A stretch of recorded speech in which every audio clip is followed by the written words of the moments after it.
আমরা যাচ্ছি। আরে আল্লাহ আল্লাহ, আয় হায় রে, কি দুর্ঘটনা ঘটছিল রে ভাই। আসসালামু আলাইকুম প্রিয় দর্শক। তো অবশেষে আমাদের ওইখান থেকে আমরা এখন রওনা দিচ্ছি আমাদের বাসায় যাওয়ার জন্য। দেখেন আমরা এখানে কতজন আছি, আমরা সবাই নৌকা করে যাব, বুঝছেন। অনেকদিন ধরে নৌকাতে ওটা হয় নাই। এক উচিলে ওয়াসিমের বাড়িতে আসলাম এবং এই নৌকা থেকে আমরা যাচ্ছি। অনেক কিরে আমি নৌকা থেকে নেওয়ার ফুরে দেখে রে, এ আল্লাহ এটাতে ফানি পড়ে রে ভাই।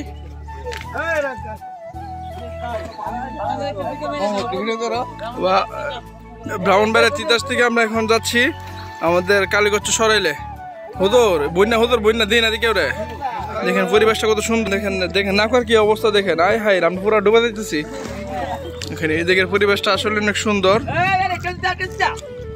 কত সুন্দর পরিবেশ। আমরা কই থাকি, কত সুন্দর মনোরঞ্জন পরিবেশ। আল্লাহ রে, কি রে ভাই, কিতা রে, আর মা নিতা করিস না।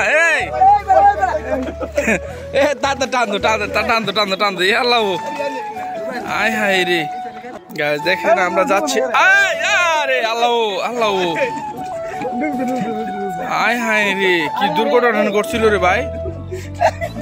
ওই দেখুন ওই পার থেকে আমরা এই পারে চলে আসছি, অনেক দূর থেকে। আয়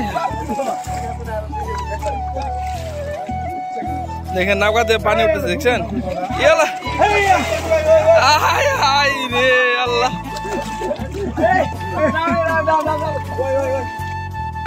শুধু অল্পনা জল্পনা শেষে আমরা আমাদের ওই পার থেকে আমরা এই পারে চলে আসছি। তো দেখেন আমরা এখানে 5 জন ছিলাম। নৌকার কি একটা পরিস্থিতি ছিল। রুবেল তুমি যদি একটু এই প্রসঙ্গে একটু কথাবার্তা বলতা। রুবেলে কোনো কিছু বলার না। রিদু তুমি কিছু বলো, যে তুমি যত দূর থেকে আসছো কিরকম লাগছে তোমার অনুভূতিটা, আজকের নৌকা পরিবেশটা কিরকম লাগছে? খারাপ না ওয়াসিম, তোমার অনুভূতিটা আমাদের আমার অনুভূতি ভাই আসলে একটু ভালোই লাগছে, কিন্তু এর নতুন আসছে তো নৌকাতে, তাই এই জন্য একটু ভয় পাইছে আর কি। আর হুজুর একটু ফুংকামতি করছে। হুজুর একটু ফুংকামতি করছে আর কি। আচ্ছা বই ভয় লাগছে। আর তুমি তোমার অনুভূতিটা বলো আমাদের দর্শকদের। আমার তো ভালোই লাগছে। তোমার কাছে ভালো লাগছে? তুমি যদি নৌকাতে পড়ে যেতে, আমি স্টিল আমি জানি এটা কোনো কিছু তো না, এটা মানায় নিতে গো স্বাভাবিক। জীবন চলতে গেলে অনেক রকম দাব আসতে পারে। বাঙারও কাবায়া যাইতে। ওকে, তো গাইস আমরা ইতিমধ্যে চলে আসছি। ওকে যাই আমরা, আমাদের সাথে দেখুন আপনারা সম্পূর্ণ ভিডিওটি জুড়ে। তো গাইস এটা হচ্ছে আপনাদের দেখতে পাচ্ছেন যে আমরা এখন যে রাস্তাতে যাচ্ছি সেটা হচ্ছে জয়দ্দারখান্তির বাজারটার ভিতরে আরেকটু আছে, আমরা একটু সাইড দিয়ে যাচ্ছি, সেই ক্ষেত্রে আপনাদেরকে পুরোপুরি ভাবে দেখাতে পারছি না। এদিকে কয়েকটা দোকান আছে, একদম পাতলা দোকান আর কি, যতটা এরকম পরিবেশে ওরা তৈরি করছে। যাই হোক আমরা এখানে আসছিলাম যেহেতু একটি আপনার নৌকা দিয়ে যাওয়ার জন্য, মানে স্পিড বোট যেটাকে বলি আমরা, স্পিড বোটে যাওয়ার কথা ছিল, কিন্তু এখানে আনফরচুনেটলি এখানে গাড়ি আপনার স্পিড বোট না পাওয়াতে সেই ক্ষেত্রে এখন আমাদের গাড়ি দিয়ে যেতে বাধ্য হচ্ছে আর কি। এই আর কি অবস্থা। এখন আমরা সিএনজি দিয়ে যাবো। আশা ছিল অনেক যে আমরা স্পিড বোট দিয়ে যাবো, কিন্তু এখন তো দুর্ভাগ্যবশত আমরা স্পিড বোটটি পাইনি, সেই জন্য আবারও গাড়ি দিয়ে আমরা এখন যেতে হচ্ছে। তো দেখেন আমাদের এখানে হলো বিদায়ের মুহূর্ত, যদিও জিনিসটা খুবই দুঃখজনক, কিন্তু কিছু করার না, যেতে তো হবে আমাদের জায়গা।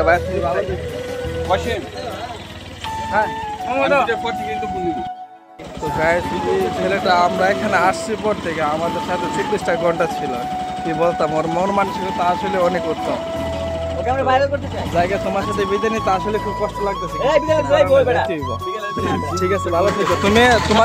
তোমার কিন্তু একটা দাওয়াত ছিল যে তুমি ওয়াসিমের সাথে বিকেলে আবার আমাদের এলাকায় যাবে, ঠিক আছে? ঠিক আছে। গাইস অলরেডি দেখতে পাচ্ছেন যে আমাদের গাড়িটি আমাদের গন্তব্যে যাওয়ার জন্য আমরা প্রস্তুতি নিচ্ছি। অলরেডি গাড়ি আমাদের ছেড়ে দিয়েছে। দেখেন এখন আপনাদেরকে যে এই আশেপাশের যে একটা ওয়েদার এবং যে একটা পরিবেশ, এই পরিবেশটা আপনাদের সামনে তুলে ধরার চেষ্টা করতেছি। এদিকে রাস্তাটা আসলে একটু সরু টাইপের, এখনো রাস্তাটা পরিপূর্ণভাবে করা হয় নাই, একটু দেখনা আসলে একটু বেশি। যাই হোক, কিন্তু আমরা তো ইয়াং পোলাপান, এই সামথিং কিছু দেখলে আমাদের কিচ্ছু হবে না আশা করছি। আপনারা আমাদের সাথে থাকুন এবং আমাদের জন্য দোয়া করবেন যাতে আমরা সুস্থভাবে আমরা বাড়ি ফিরতে পারি। তো গায়েস আসলে আমাদের এই পাশে যে একটি জায়গা দেখতে পাচ্ছেন, যে সামনে একটা বড় একটা অবস্থান যে দেখতে পাচ্ছেন, গরু টরু সব কিছু আছে, কৃষকের তো এই প্রসঙ্গে আমি এই এলাকার মধ্যে নতুন, সেই ক্ষেত্রে আপনাদেরকে সুসম্পূর্ণভাবে বুঝে বলতে পারছি না যে আসলে এটা কোন এলাকা কোন কি। আমাদের সাথে একজন হুজুর আছে, মানে আমাদের বড় ভাই যাকে বলে, তুমি একটু কিছুক্ষণ কথাবার্তা বলবে, আপনারা মনোযোগ সহকারে কথাগুলো শুনেন। যে হুজুর বলেন, আমি আপনার প্রশ্ন করি হুজুর, এই এলাকাটা আসলে এলাকাটার নাম কি? মুজবের মোহাম্মদপুর না? আচ্ছা, সামনে হলো শিমুলকান্দি, তারপর হলো মুজবের শিমুলকান্দি না? ওই আপনাদের একটা টাওয়ার দেখতে পাচ্ছি, বড় গাছটা নাকি এই পাশে না? ও আচ্ছা, এইদিকে শিমুলকান্দি, এইটা হলো মোহাম্মদপুর। আর আমরা এখন কুন্ডা দিতেছি নাকি? এটা হলো মুজবের। আর এই দেখেন, আমরা এই দিকে দেখালে দেখা যাবে এটা হলো আপনার মুজবের। যারা আসেন না, আসতে পারেন এই জায়গাটিতে, আসলে জায়গাটি অনেক সুন্দর। ইভেন মানে মোস্ট অফ একটা কথা হইলো গিয়েছে আপনার এদিকের মানুষ অনেক ভালো, তারা অনেক সহজ সরল, এবং একটা মানুষকে কিভাবে আপ্যায়ন করা লাগে সেক্ষেত্রে তারা অনেক অপুরন্ত অটল থাকে। সে বিষয়ে আপনারা নিশ্চিত থাকতে পারেন, এবং আপনারা যদি আত্মীয় স্বজন করতে চান তাহলে এই এলাকার সাথে করতে পারেন, কেননা তাদের মন মানসিকতা তাহলেই ভালো। আমি আমার ব্যক্তিগতভাবে আপনাদেরকে মতামত দিচ্ছি এবং আপনাদেরকে সাজেস্ট করছি, যদি আপনারা কোনো আত্মীয় স্বজন করতে চান তাহলে আপনারা চাইলে এই মুজবের জোদেরখান্দি এবং মোহাম্মদপুর আর কি না শিমুলকান্দি, আপনারা চাইলে ওই এলাকাগুলোতে করতে পারেন। দেখতে পাচ্ছেন, এই হচ্ছে আমরা যে দিক দিয়ে যাচ্ছি, এই হলো রাস্তার পরিস্থিতি দেখতে পাচ্ছে। এই আল্লাহ, এই তো এই রে, আয় হায় রে, দেখছে কি অবস্থা, আয় হায় রে। আমি ভিডিও এই পাকার রাস্তায় এতক্ষণ আমরা দেখতে পাচ্ছি, এতক্ষণ উঠতে পারছি, কি বলতাম ভাই, মনের যে একটা আক্ষেপ ছিল, মনে হচ্ছে যে মুহূর্তের মাঝে এটা দূর হয়ে গেল।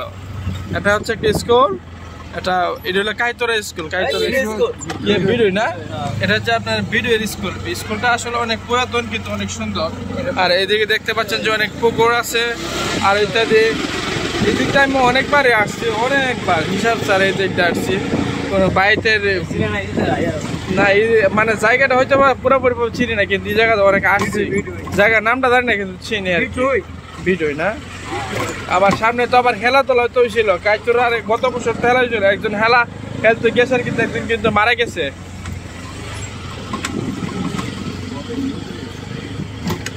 সুন্দর পরিবেশটা,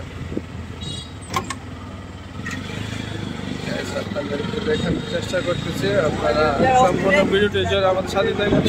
এই দেখেন, এই রাস্তার মধ্যে সবচেয়ে সুন্দর প্লেস হচ্ছে যে এই জায়গাটি, আমরা যতক্ষণ পর্যন্ত যাই ততক্ষণ পর্যন্ত আপনাকে দেখানোর চেষ্টা করতেছি। দেখবেন এই জায়গাটা আসলে অনেক সুন্দর, সামনের জায়গাটা আরো সুন্দর আছে।